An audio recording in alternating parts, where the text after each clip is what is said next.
അമൃത് Veni life quit presents daily news സായാഹ്ന വാർത്തകൾ powered by Pulimoottil silks KSFE in association with Joy Alukkas.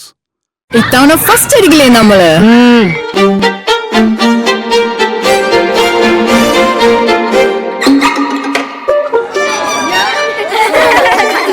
കുട്ടികൾക്കൊക്കെ pain ശല്യം ഉണ്ടാകും. അതുകൊണ്ട് ലൈസ് കിറ്റ് ഉപയോഗിച്ച് ക്ലാസ്സിൽ വരാൻ പ്രത്യേകം ശ്രദ്ധിക്കണം. ലൈസ് കിറ്റ് ലൈസ് റിമൂവർ പെയിൻ ശല്യത്തിൽ നിന്നും ഉടനടി ആശ്വാസം. നമസ്കാരം, ഞാൻ ഡെയ്സി ബിജു. ഡെയിലി ന്യൂസിന്റെ സായന വാർത്തകളിലേക്ക് സ്വാഗതം. ഇന്ന് മെയ് 7 വ്യാഴാഴ്ച.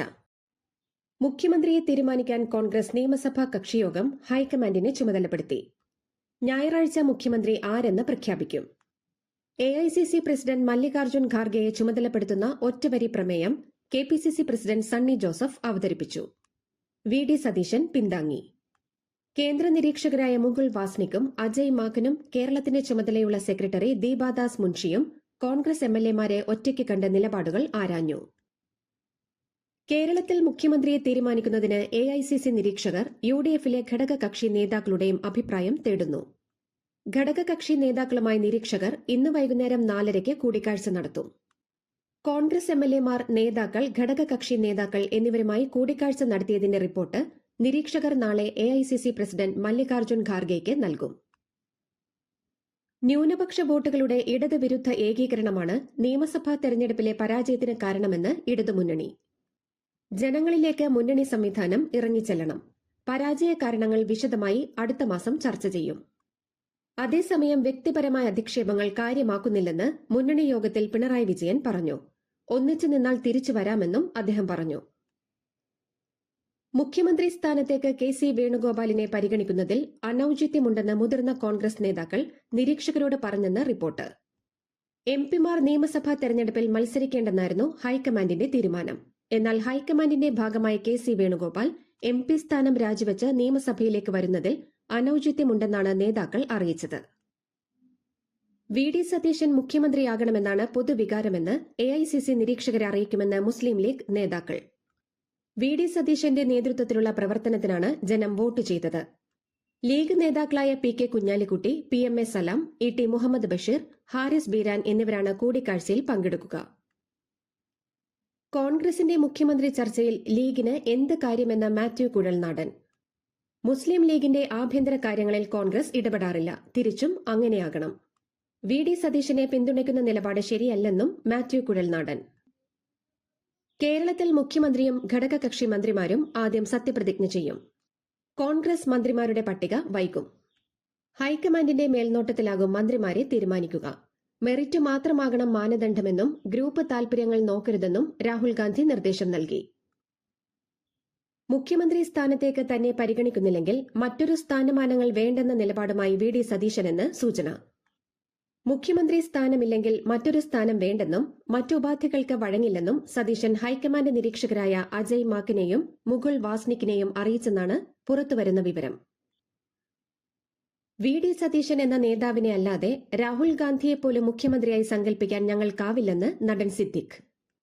ഒരു സാമുദായിക നേതാക്കളുടെയും തിണ്ണ നിരങ്ങാത്ത, ഒരു നിലപാടെടുത്താൽ അതിൽ ഉറച്ചു നിൽക്കുന്ന ഒരേ ഒരു നേതാവാണ് സതീശനെന്നും സിദ്ദിഖ് പറയുന്നു. രമേശ് ചെന്നിത്തല മുഖ്യമന്ത്രിയാകാൻ തൃശൂർ നന്ദിപുലം കിഴക്കേ കുമരഞ്ചിറ ഭഗവതി ക്ഷേത്രത്തിൽ പ്രത്യേക പൂജ നടത്തി കോൺഗ്രസ് പ്രവർത്തകൻ. ദിവസപൂജയും ഗുരുതി പുഷ്പാഞ്ജലിയും ഒറ്റ ശർക്കര നിവേദ്യവുമാണ് നടത്തിയത്. INTUC തൃശൂർ ജില്ലാ വൈസ് പ്രസിഡന്റ് KN നാരായണനാണ് വഴിപാട് കഴിച്ചത്.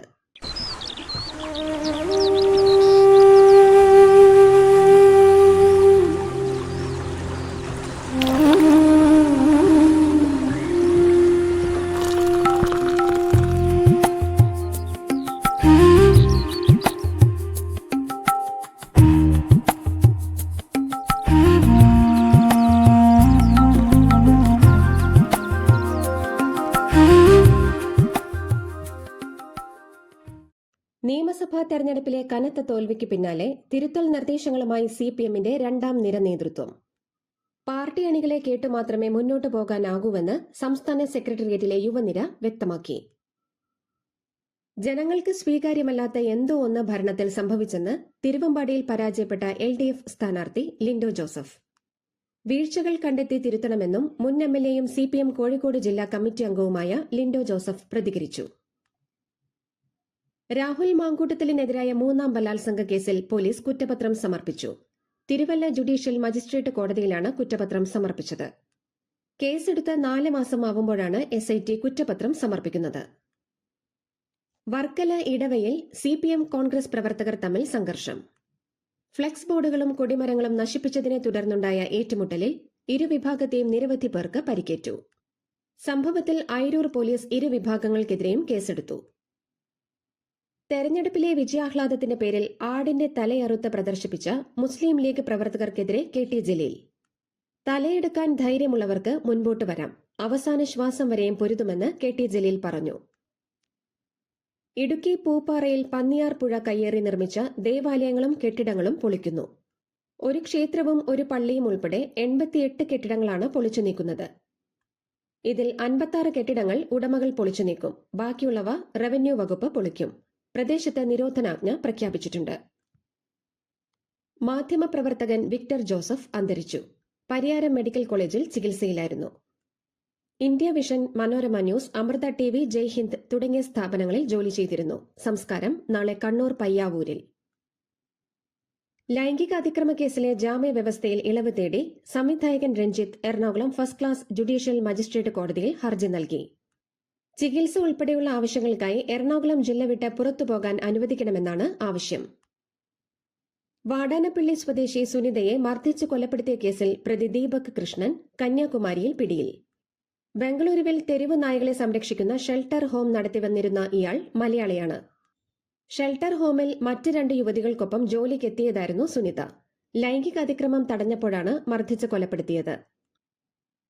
കാരണവർ വധക്കേസിലെ പ്രതി ഷെറിന്റെ ജയിൽ കഥകൾ പുറത്താക്കിയ സുനിതയെ കൊലപ്പെടുത്തിയ കേസിലെ പ്രതി ദീപക് കൃഷ്ണൻ ദുബായിൽ IT ഉദ്യോഗസ്ഥനായിരിക്കെ 3 കോടി രൂപ തട്ടിയെന്ന കേസിൽ ദുബായിൽ ജയിലിൽ കിടന്നിട്ടുള്ള ആളാണ്.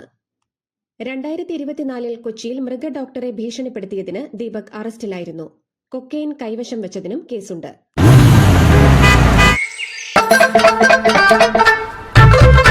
എല്ലാവർക്കും വന്നു ഡാൻഡ്രഫ്, എന്തു ചെയ്യും ചേട്ടാ?